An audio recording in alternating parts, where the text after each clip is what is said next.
Van egy hely, amit az Istenek szigetének neveznek, ahol a hagyományok, a templomok, a füstölők még mindig történeteket mesélnek, de a rizsföldek helyére betonkomplexumok nőnek, és ami egykor élő hagyomány volt, mára csak látványosság. Megmutatom azt a világot, amiben beleszerettem, és azt is, hogyan utazhatunk úgy, hogy támogassuk a helyieket.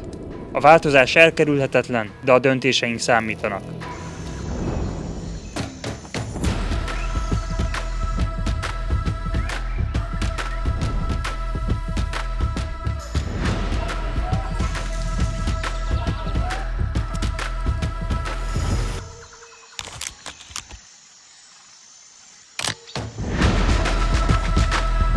Megérkeztünk Ubudba, ahová másfél óra volt az út Denpasarból. A szállás elfoglalása előtt kicsit körbenéztünk a piacon és a környékünkön.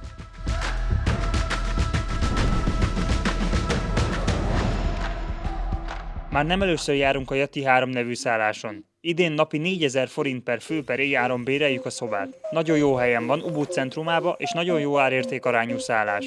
Helyi tulajdonossal és jó fejszemélyzettel. Reggelre pedig érdekes vendégeink is akadtak.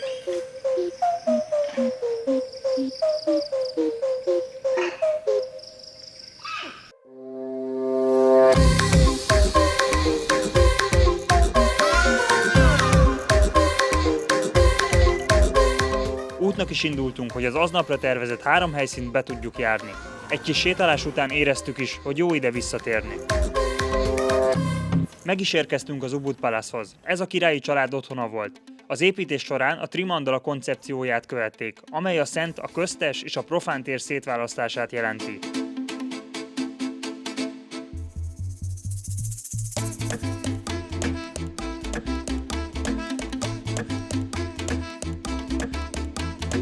Az Ubud Palace volt a 20. század elején Gianyar királyság egyik kulturális központja, és itt alakították ki Ubudot, mint Bali művészeti és kulturális központját. A látogatása amúgy ingyenes.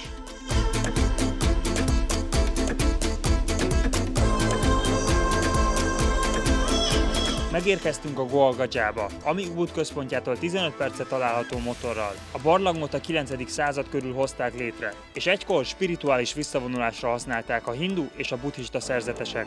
Az apró kamrákat meditációra és vallási gyakorlatokra tervezték. A medencében található forrásvizet szentnek tartják, és sokan hisznek a gyógyító erejében. A nap utolsó állomása a Monkey Forest volt, ez a hely több mint 1200 majomnak ad otthon, és a város központjában található. Területén jelenleg 7 különálló majomcsoport él. Ezek a csoportok területük és hierarchiájuk alapján különülnek el egymástól. A helyiek a majmokat szent állatnak tekintik, akik a templomot és az erdőt védelmezik.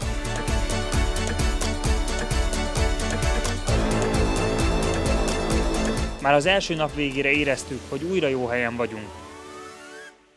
Most ejtsünk pár szót a hasznos appokról és a motorozásról. A Gojek és a Grab Balin szinte nélkülözhetetlen appok, amelyek motoros taxit, autós utazás, csomagszállítás és ételrendelést is kínálnak. Mindkettő gyors és olcsó alternatívát nyújt a szigeten való közlekedéshez. Ha motorbérlésen gondolkozol, a kis mocik például a Scoopy és a Fazio ára napi 80-100 ezer indonéz rúpia, míg a nagyobb modellek, mint az NMAX napi 120-150 ezer indonéz rúpia között mozognak. Ha motorozni tervezel, ezekre figyelj, legyen nemzetközi jogosítványod, mindig hordj bukós sisakot, nem menő, ha nincsen, és balszélen lassan, biztonságosan közlekedj. A helyiek figyelni fognak rád és nem száguldoznak, így velük könnyebb biztonságosan haladni.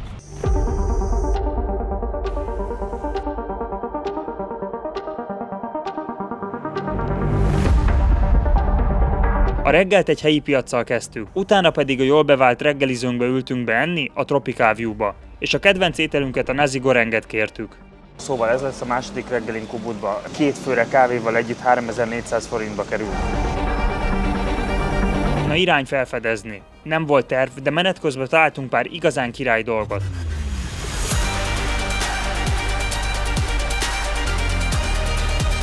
Megéri, Balin, elmászkálgatni, mert nagyon komoly spotokba tudsz belefutni. Ez is olyan, amiről még soha nem hallottunk, és útközben vettük észre, hogy van egy vízesés tábla, mondom, jól nézzük meg, és brutál jól nézett ki. Vannak komolyabb lépcsők, most megmutatom. Egy kutya csatlakozott hozzánk, szerbusz kutya. Sári már előre futott, mert fél a kígyóktól. Mivel ez egy komolyabb dzsungel, simán benne az is, hogy belefutunk ilyenekbe. De a balinéz emberek mindig azt mondják, hogy itt a szigeten nincs olyan állat, ami bántani akarna téged. Szóval nem félünk tőlük, mert Tudja, hogy jó fejek közben kiköpöm a tüdőmet, úgyhogy megyünk a második állomáshoz.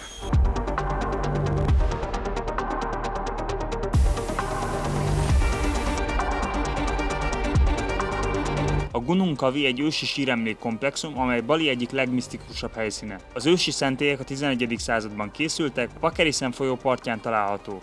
Úgy nagyon durva, igazából már elindultunk egy ilyen daytripre, és nem volt jele annak, hogy ma lesz hatalmas esőzés, de miután decemberben vagyunk kint, ami egy esős évszak, így nagyon könnyen bele lehet futni ezekbe. Ilyenkor a legjobb dolog az, hogyha a motorról leszálltok és behúzottok valahova, mert nagyon csúsznak az utak, bemossa a sarat, a köveket, mindent.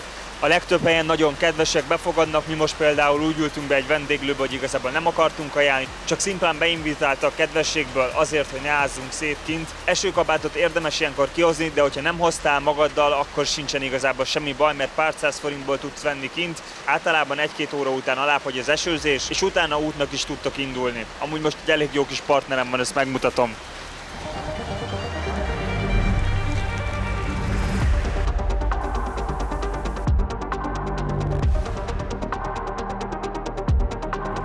Itt vagyunk most a Mupuris terasznál. Amikor 3 éve itt voltunk, találkoztunk egy aranyos nénivel. Sokat beszélgettünk vele. Ő itt dolgozik a Mupuris teraszon. Aztán tavaly, amikor újra itt jártunk, véletlenül ismét összefutottunk vele, és annyira megörült, nem értette hirtelen, hogy kerültünk újra oda. Kíváncsi vagyok, idén is úgy hozzá el az élet, hogy találkozunk-e vele. Az ideút ez nagyon-nagyon könnyű volt, végre befejezték az útmunkálatokat, kevesebb mint 20 perc alatt értünk ide motorral.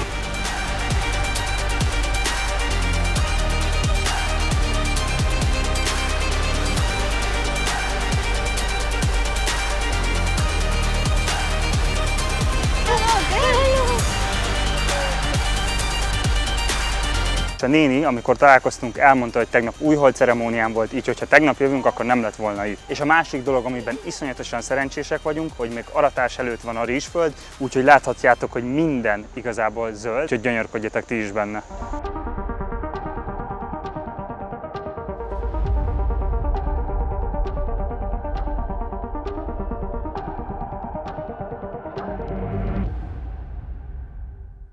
A helyiek minden nap elhelyezik a Tsangan Sarit, felajánlásokat, melynek célja, hogy tiszteletet fejezzenek ki az istenek felé, és hogy egyensúlyt teremtsenek a jó és a rossz energiák között. A füstölők illata és a füstje segíti az imák égbe jutását, miközben megtisztítja a teret és elűzi a negatív energiákat. Az áldozatok a hála és az egyszerűség szépségének a jelképe. Indultunk is a Balipulinába, ahol egy régi baráttal találkoztunk, Pornával.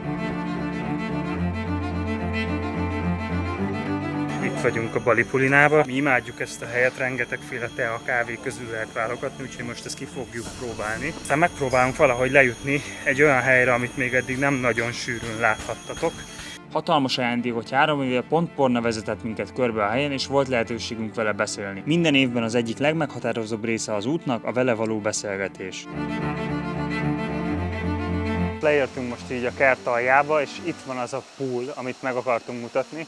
Azt kell róla tudni, hogy amikor 3 éve először voltunk itt, akkor ez még teljesen egy secret dolog volt, viszont mostanra megnyitották igazából így a nagy közönség előtt is. Poernában nagyon-nagyon szimpatikus nekünk, hogy ő meg akarja tartani a természetet, Balipulinát olyannak, mint amilyen volt, hogy ne legyenek nagy beépítések, új növényeket ültet el, és figyel arra, hogy természetes közegében tudjon megmaradni ez az egész. Valamint nagyon figyel arra, hogy a jövő generáció is iszonyatosan tudatos legyen, és Bali megmaradjon olyannak, mint amilyen volt. And then Balipulina, it is one of the greatest refuge for the coffee.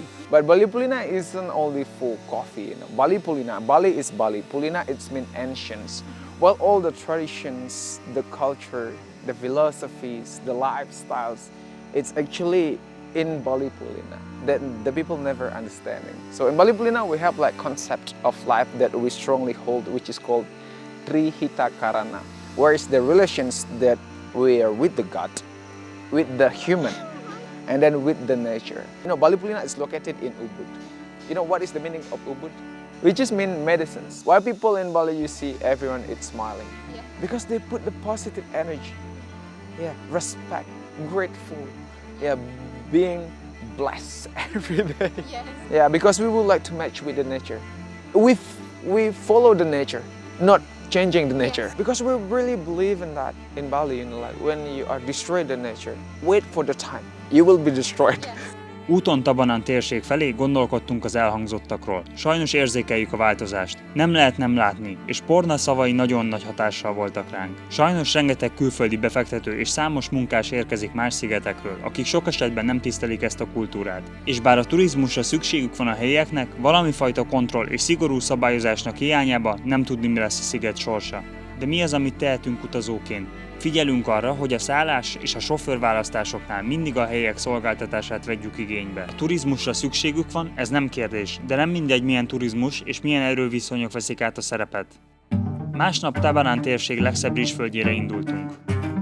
Szokásos módon igazából belefutottunk ma is az esőbe, ami most már gyakorlatilag 3 órája megállás nélkül esik. A legkomolyabb rizsföldön vagyunk. Megismerkedtünk egy malajziai fiúval, aki jön most velünk, nagyon-nagyon jó fej, nagyon érdekes sztorikat mesélt, viszont Sárival azt beszéltük, hogy holnap ide megpróbálunk visszajönni, hát ha kifogunk végre valami jó időt. Jól néz ki a Tegalalang, jól néz ki Sidaman, de hogy ez így 5-ször akkora helyen terül el, és 5-ször annyira epic.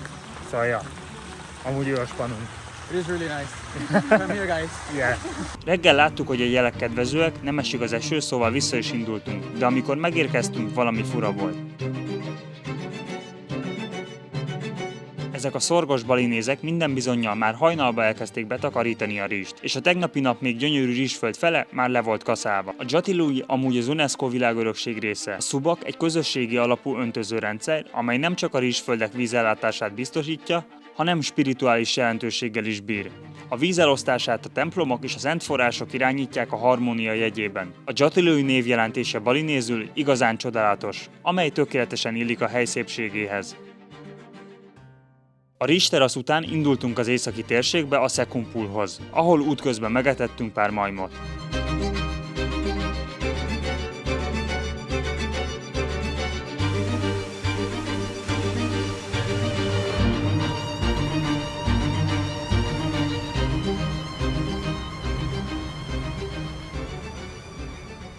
Na hát ide értünk a Second Poolhoz, és azt kell tudni, hogyha jöttök ide, akkor arra készüljetek fel, hogy egy brutális meredek lépcsőn fogtok végigjönni nagyon sok ideig, viszont nagyon megéri, mert a Second Poolnál 3 vízesés is van, maga a Second Pool, a Fiji és a Hidden.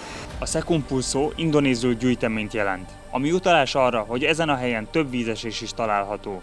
Elkezdtünk lesétálni a dzsungelbe, ami annyira misztikus, ködös és brutálisan zöld, mintha egy másik világba lépnél be.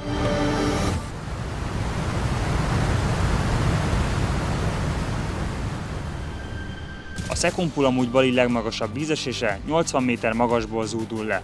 Érdemes papucsban vagy szandálba érkezni, ugyanis a vízeséshez folyókon keresztül vezet az út.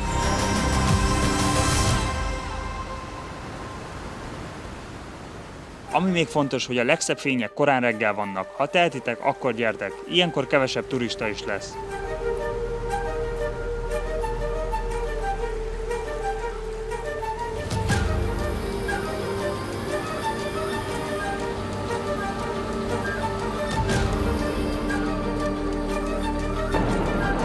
Menet közben elkezdett szakadni az eső, úgyhogy azt mondtuk, hogy a harmadikat most nem nézzük meg. Holnap még adunk neki egy esélyt, hát ha nem szakad le az ég és meg tudjuk nézni.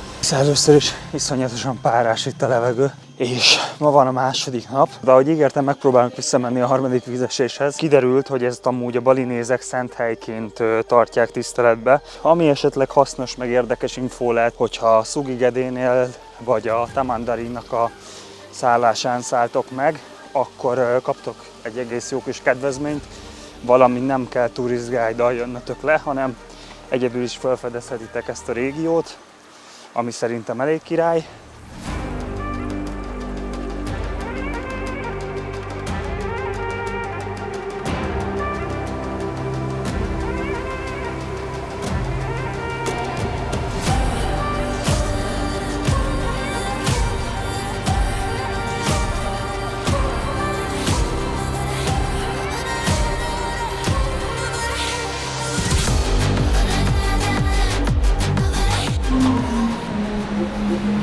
Milyen a felút? Kicsit leizzadtunk. Kb. Hogyha nyomod neki, akkor 8 perc alatt fenn vagy. És végig kb. Ilyen Derékszögű lépcsőfalon jöttök föl. Durván nem kapsz levegőt a vége fele, de nyomni kell. Igazából jó, hogyha visztek magatokkal le valami folyadékot, cukros üdítőt, ételt, az kicsit visszadobja majd a cukorszinteteket, de amúgy meg lehet csinálni anélkül is, csak kell egy kis edzettség. Visszajöttünk Ubudba, mert itt van lehetőség több mindenre, ha egész nap ömlik az eső, és az utak is biztonságosabbak.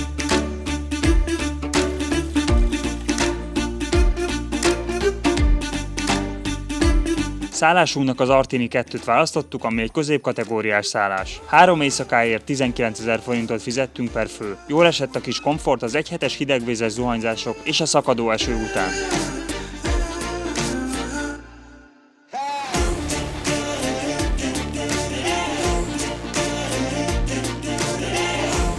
Úton vagyunk Kecsek-Benszet megnézni, ezt tavaly már láttuk, hogy ugatunk, viszont mindenképp meg akarjuk mutatni nektek is, úgyhogy most elmegyünk Ubudba és megnézzük.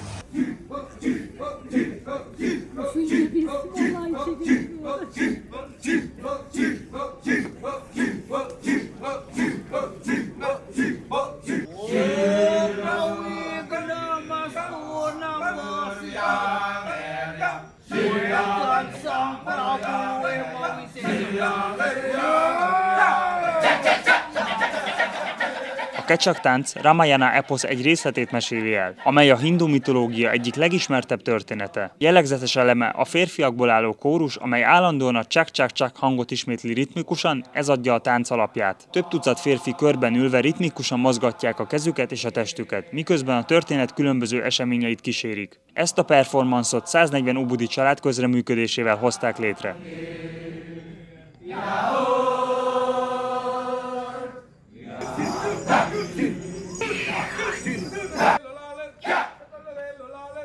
A monoton kántálás a transzállapot és a spirituális energia megidézését szolgálja, miközben a nézőket is hipnotikus állapotba vonja, én egyszerűen imádom.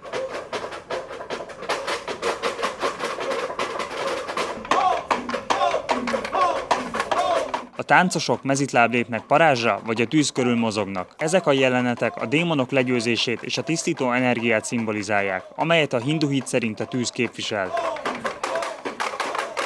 Pornától egy mélyebb jelentést is kaptunk a történettel kapcsolatban, ami érdekes nézőpontból közelíti meg a jó és a rossz karaktert, de ezekről talán egy külön videót kellene csinálnom. A Beszaki templomot a 8. században alapították. A templom az Agung vulkán lejtőjén 1000 méteres magasságban található. A balinész hit szerint a vulkán Bali spirituális tengelye, amely összeköti a földet az éggel. A Beszaki nem csak építészeti remekmű, hanem az ember és a természet törékeny harmóniájának a jelképe. Szóval ide értem a Beszakihoz, ami egy baromi nagy csalódás lett. Pár éve, amikor először akartam idejönni, akkor szólt az egyik ismerősünk, hogy ne jöjjünk ide. Ez a Beszaki igazából a fő temploma a balinézeknek, egy elég komoly templomrendszerből áll. Szóval nagyon látványos és szép alapvetően. Az ismerősünk amiatt intett óva ettől a helytől, hogy itt nagyon lehúzósak az emberek, és pár éve is jelenség volt már ez itt, viszont most, amit itt ráépítettek, az így felfoghatatlan. Az itteni balinéz srácok, azok így gyakorlatilag Isten nevébe próbálnak tőled pénzt kinyerni, ami picit azért visszás, és az a durva, hogy ezt alapvetően azért nem tapasztaljuk sűrűn itt, viszont hogy pont a main templomnél építették ki ezt, ez iszonyatosan lehozó.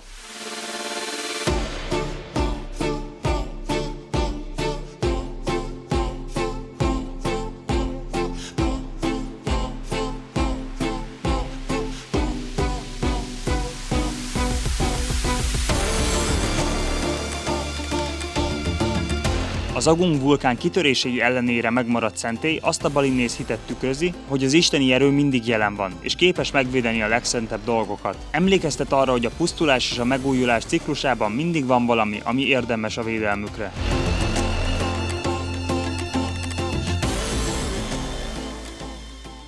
Szidemen híres vulkanikus talajáról, amely az Agung korábbi kitöréseiből származik. A helyi gazdaság nem csak rizstermesztésből él, hanem a vulkáni kőzetek szállításából is, melyeket kamionokkal juttatnak el az építkezésekre. Ezek a kőzetek rendkívül népszerűek egyedi megjelenésük miatt. És hát igen, nem véletlenül jöttünk ide. Gyönyörű rizsföldek, természet, háttérben az Agung vulkánnal.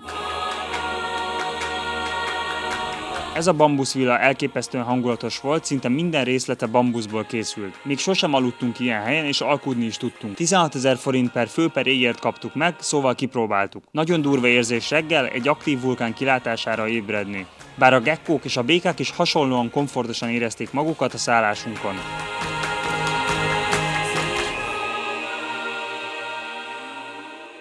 Eljöttünk Sidemenbe, ahol meg akartok volna mutatni a Montagungot, ami ott található, valamint nagyon szép rizsteraszokat is, viszont 2 napja ismét csak szakad az eső, úgyhogy ebből nem tudom, hogy mennyit fogunk tudni megmutatni nektek ténylegesen, viszont most megpróbálunk átmenni a Vapadiumba, ami egy nagyon király kis szálláshely, nagyon jó étteremmel, és ott fogunk kávézni és dolgozni.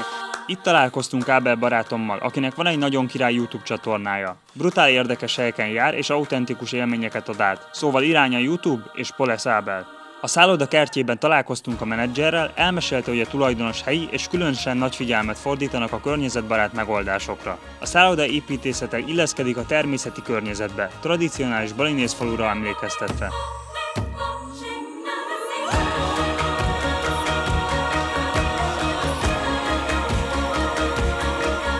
Vajan, akivel idén ismerkedtünk meg, rengeteget mesélt Baliról és a sziget jövőjéről. Ő vitt minket a déli részre, és a személyiségével rengeteget adott az utazásunkhoz. Szívből ajánlom, ha sofőrt kerestek Balin. Na, megérkeztünk Tanalothoz. 150 000 volt 2 főre a belépő. A Tanalot egy spirituális lánc része, amelyet Balin több tengeri templom alkot. Ezeket a templomokat a tengerpart mentén építették, hogy védelmet nyújtsanak a szigetnek és tisztelegjenek a tengeri istenek előtt. Érdekes élmény volt, hogy itt a gyerekek, akik Indonézia más szigetéről érkeztek, többen is megállítottak fotózkodni. Szegények nem is tudják, hogy még csak 500 feliratkozom van a YouTube-on. Lehet azt remélték, hogy valami menő külföldi arccal fotózkodnak. Na azért Sárit is elkapták egy fotóra.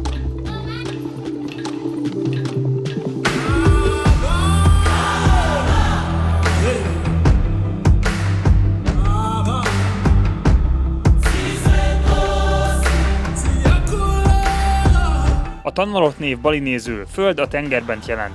Ez a templom egy sziklaszigeten áll, amelyet dagálykor körülvesz a víz, mintha a tengerből emelkedne ki. Nekem most a tapasztalat az, hogy pár éve azért itt jóval több ember volt, most viszont egészen vállalható tömeg van. Hosszú idő után ez a nap iszonyatosan napos volt, így muszáj volt megállni egy kókuszért ennél a Cuki bácsinál. A Tanalotot a tengeri isteneknek szentelték, és a helyiek szerint szent kígyók védelmezik a gonosz szellemektől. A templom az 1980-as évekre a víznek köszönhetően teljesen megrongálódott, így a japán kormány finanszírozásával újraépítették mondhatni a templomot, aminek köszönhetően most a templomnak 30%-a mesterséges kövekből áll.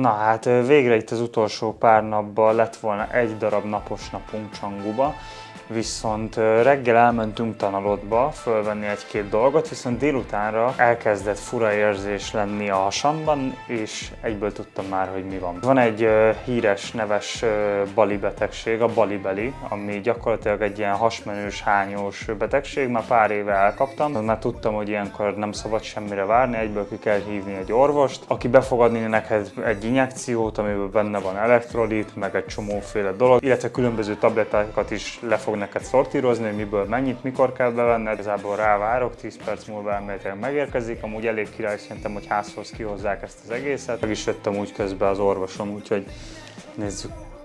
Nice to meet you. I'm Nurse Dia.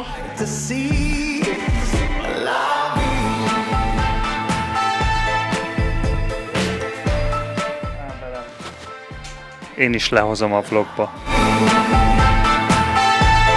Tényleg az egészben a legfelfoghatatlanabb az, hogy így igazából 10 perc alatt ideér, iszonyat jó fej, kedves, vidám, mosolyog, és emellé mindenről tájékoztatást ad, hogy mit csinál, miket ad be neked, stb. Szóval így Magyarországon kb. Kidobnak a korteremből, itt meg így akar veled beszélgetni, el akarja magyarázni, hogy mi történik a te hasadban most igazából, miért van ez, mivel tudod megelőzni, mik ezek a dolgok, amiket meg fogsz most kapni, úgyhogy így hibátlan. Nagyon-nagyon elégedett vagyok vele. Csanguba amúgy nem szívesen jövünk, de mivel itt vannak a legjobb kezdő hullámok, a trip utolsó részét ide terveztük. Sajnos a betegségem kicsit keresztbe húzta a terveimet, de azért egy surf sessiont így is sikerült összehozni Irvine barátommal.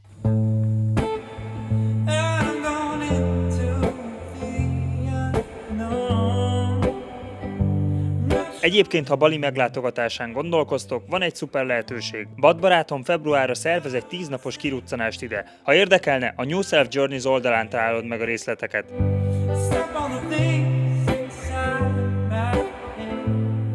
A helyzet az, hogy nem javult a betegség, túlzott mód, sőt igazából romlott, de úgy voltunk vele, hogy lejövünk hát egy nagyon gusztusos karácsonyi vacsorát megenni, ami egy pirítós kenyér volt, a sájnak valami puding, meg 2 darab tea, mivel hogy egész este olyan hasmenésem volt, meg napközben is, amit senkinek se kívánok. Viszont hát nem fogunk most egy ideig Bali naplementét látni, szóval úgy voltunk vele, hogy kijövünk, megnézzük, és élvezzük picit az itt létnek az utolsó óráit.